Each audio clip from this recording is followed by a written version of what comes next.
এই মডেলগুলো এতটা শক্তি ধরে যে ভারতবর্ষের পুরো আইটি ইন্ডাস্ট্রিকে শেষ করে দিতে পারে।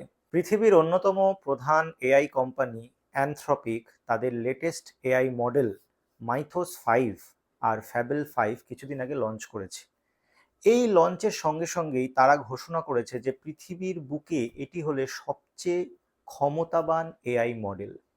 এই মডেলের মাধ্যমে যা কাজ করা সম্ভব তা মানুষ আজ অব্দি অন্য কোনো জায়গায় দেখেনি, এবং এতটাই ক্ষমতাবান এই এআই মডেল যে দ্রুততার সঙ্গে আমেরিকার সরকার তারা আমেরিকার মাটির বাইরে কোনো সংস্থা বা কোনো দেশকে বা কোনো ব্যক্তিকে এই মডেল ব্যবহার করার ক্ষেত্রে নিষেধাজ্ঞা জারি করেছে। এমনকি আমেরিকার মাটিতেও যারা আমেরিকান বা নন আমেরিকান তাদের জন্য এটি নিষেধাজ্ঞা জারি করেছে। এটি পৃথিবীর বুকে এখন অবধি প্রথম এমন একটি ঘটনা যেখানে কিন্তু লঞ্চ হওয়ার কয়েকদিনের মধ্যেই সরকার নিষিদ্ধ ঘোষণা করেছে। আমেরিকার বাইরে এই মডেল কোনো রাষ্ট্র, কোনো সংস্থা, কোনো ব্যক্তি হাতে দেওয়া যাবে না। কারণ দেখানো হয়েছে এটা আমেরিকার সিকিউরিটির ক্ষেত্রে বিশাল প্রশ্ন চিহ্ন এনে দেবে। এই ঘটনাটা অত্যন্ত গুরুত্বপূর্ণ ভারতের মতো রাষ্ট্রের জন্য। কারণ আমরা ভারতের যারা ইঞ্জিনিয়ার, যারা ভারতবর্ষে যারা সফটওয়্যার এআই নিয়ে কাজ করে, আমরা মূলত এই সব সংস্থা অ্যানথ্রপিক, গুগল, তারপরে ওপেন এআই এর মতো সংস্থাদেরকে এই সব প্রোডাক্ট বানাতে সাহায্য করি। এই অ্যানথ্রপিকের যে মডেল মাইথোস 5 এবং ফ্যাবেল 5 এর পেছনে বহু ভারতীয় ইঞ্জিনিয়ার আছে, বহু ভারতীয় সংস্থা আছে। আমরা কাজ করি আমেরিকান সংস্থার জন্য এই প্রোডাক্ট বানানোর জন্য, যাতে পরবর্তী সময়ে আমরা এর দ্বারা উপকৃত হই।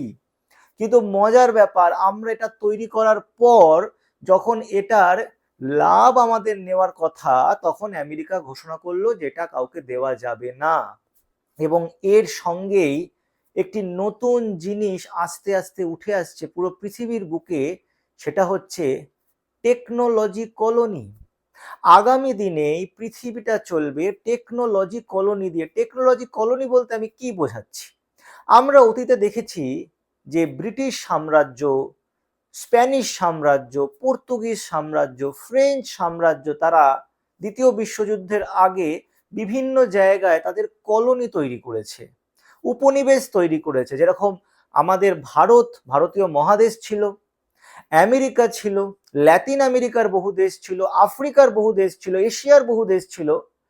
সেই রকম আবার উপনিবেশের যুগ আসতে চলেছে, এবং সেটা হবে টেকনোলজি কলোনি। মানে বিভিন্ন দেশ তারা বিভিন্ন টেকনোলজি বানাবে, যেই টেকনোলজিগুলো যেই দেশ নেবে সেই দেশ তাদের কলোনিতে রূপান্তরিত হবে।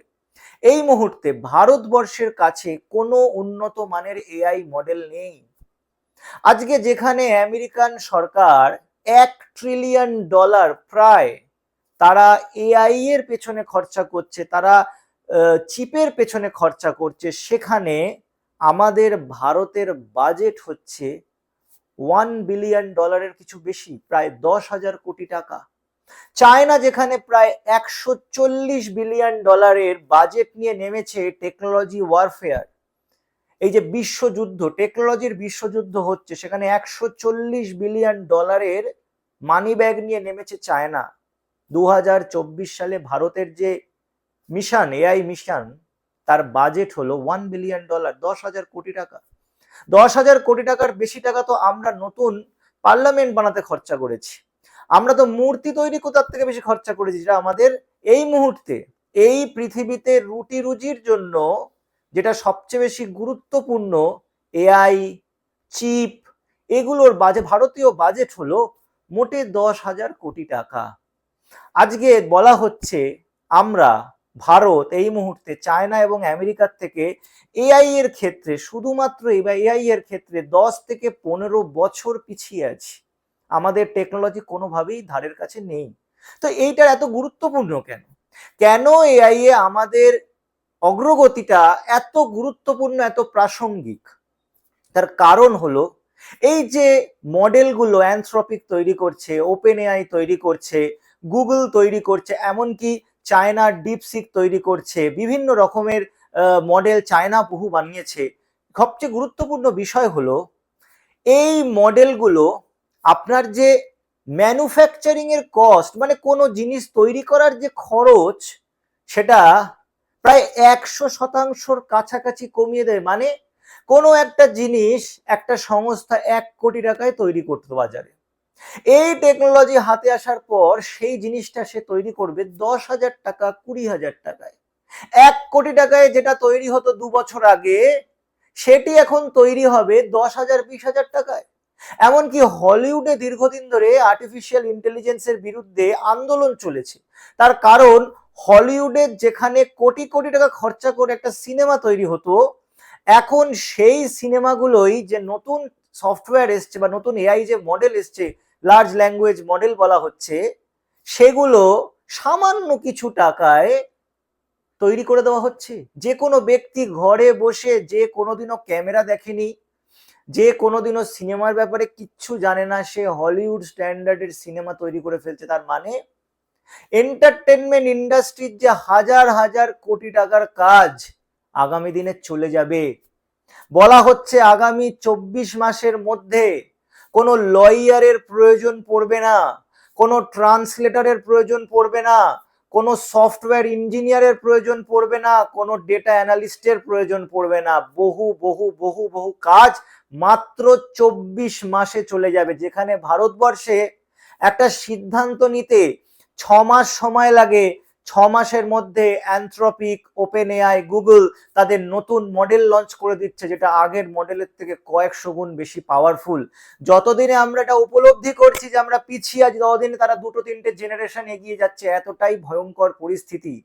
আগামী দিনে আমাদের ছেলেমেয়েরা কাজ পাবে না। তার কারণ হলো আমাদেরকে নির্ভর করে থাকতে হবে আমেরিকা বা চীনের দিকে, এবং তারা আমাদের যে শর্ত দেবে আমাদেরকে সে শর্ত মানতে হবে, ঠিক সেভাবে যেভাবে ব্রিটিশ সাম্রাজ্যের সময় ভারতীয়রা ব্রিটিশদের সব কথা জি হুজুর বলে মাথা ঝুঁকিয়ে শুনতো, আজও সেই জিনিসটাই চলে এসছে। আমরা দেখতে পাচ্ছি যে কিভাবে আমেরিকা ভারতকে নাচাচ্ছে, প্রতিদিন অপমান করছে, আমাদের প্রধানমন্ত্রীকে অপমান করছে, আমাদের দেশকে অপমান করছে। আমরা টু শব্দটি করতে পারছি না। এমনকি আমাদের ভারতীয় সেনারা মারা যাচ্ছে অবধি, তাতেও আমরা কোনো প্রতিবাদ করতে পারছি না, কোনো দুঃখ প্রকাশ করতে পারছি না। তার কারণ আমাদের কাছে কিছু নেই। আমাদের দুটো পাও হাঁটতে হবে তাদের থেকে পারমিশন নিয়ে। এই অবস্থা আমাদের, এই অবস্থায় আমরা দাঁড়িয়ে। তার কারণ আমরা যুগের সঙ্গে তাল মিলিয়ে আমাদের টেকনোলজি উন্নতি করতে পারিনি। যেই টেকনোলজি চীন বা অন্যান্য দেশ উন্নতি করেছে, সেই উন্নতিতে আমরা জোর দিইনি। আমাদের যে প্রায়োরিটি ছিল, সে প্রায়োরিটি আমাদের ভুল প্রায়োরিটি ছিল। যখন সারা বিশ্বে পাগলের মতো টেকনোলজি রেস চলছে, ভারতবর্ষের প্রথম 10টা আলোচনা কি বিষয় নিয়ে হচ্ছে, চ্যানেলগুলো একবার খুলে দেখুন। আপনি শুধু একবার আজকে চ্যানেলগুলো খুলে দেখুন, আজকে আলোচনা কি নিয়ে হচ্ছে। এই যে অ্যানথ্রপিক যে মডেল বের করেছে মিথিয়স এবং ফ্যাবেল, এই মডেলগুলো এতটা শক্তি ধরে যে ভারতবর্ষের পুরো আইটি ইন্ডাস্ট্রিকে শেষ করে দিতে পারে। পুরো আইটি ইন্ডাস্ট্রি, যে আইটি ইন্ডাস্ট্রির ওপর ভারতবর্ষের অর্থনীতি এতটাই নির্ভরশীল, যে আইটি ইন্ডাস্ট্রিতে আমাদের লক্ষ লক্ষ আইটি কর্মী কাজ করে, সফটওয়্যার ইঞ্জিনিয়াররা কাজ করে, সেইগুলো সব অবলুপ্তির পথে। এত বড় একটা ঘটনা ভারতবর্ষে কোনো আলোচনার মধ্যে আছে? নেই। ভারতবর্ষের কোনো আলোচনার মধ্যেই নেই। এত বড় একটা টেকনোলজি সুনামি ভারতবর্ষের উপর আছড়ে পড়তে চলেছে আগামী 12 থেকে 24 মাসের মধ্যে। আমরা জানি না, লক্ষ লক্ষ মানুষ কাজ হারাতে চলেছে, এবং তার সঙ্গে যে ক্যাসকেডিং এফেক্ট, মানে এই ইঞ্জিনিয়াররা যখন কাজ হারাবে, তারা যে বেতন দিত বিভিন্ন লোককে, তারা যে উবের ড্রাইভারকে ড্রাইভার দিত, তারা ঘুরতে যেত বিভিন্ন জায়গায়, সেখানে হোটেল বুক করতো, এরোপ্লেনের টিকিট কিনতো বা ট্রেনের টিকিট কিনতো, যে ক্যাসকেডিং এফেক্ট ইকোনমিতে, সেই ক্যাসকেডিং এফেক্ট ভয়ঙ্কর আকার ধারণ নিতে চলেছে মাত্র 12 থেকে 18 মাসের মধ্যে। কিন্তু আমরা সেই বিষয় নিয়ে সম্পূর্ণ উদাসীন ভয়ঙ্কর জিনিস পৃথিবীর বুকে হয়ে চলেছে। ভারতের মানুষ কি নিয়ে ভাবছে, কি নিয়ে আলোচনা করছে? আমরা সম্পূর্ণ অন্য পৃথিবীতে আছি। কথায় আছে যে অন্ধ হলে প্রলয় বন্ধ হয় না। আমরা অন্ধ থাকতেই পারি, কিন্তু তাই বলে এই পৃথিবীর বুকে যে প্রলয় শুরু হয়ে গেছে সেই প্রলয় বন্ধ হবে না। প্রলয় হবে এবং আমরা আমাদের উদাসীনতার জন্য ধূলিসাৎ হয়ে যেতে চলেছি।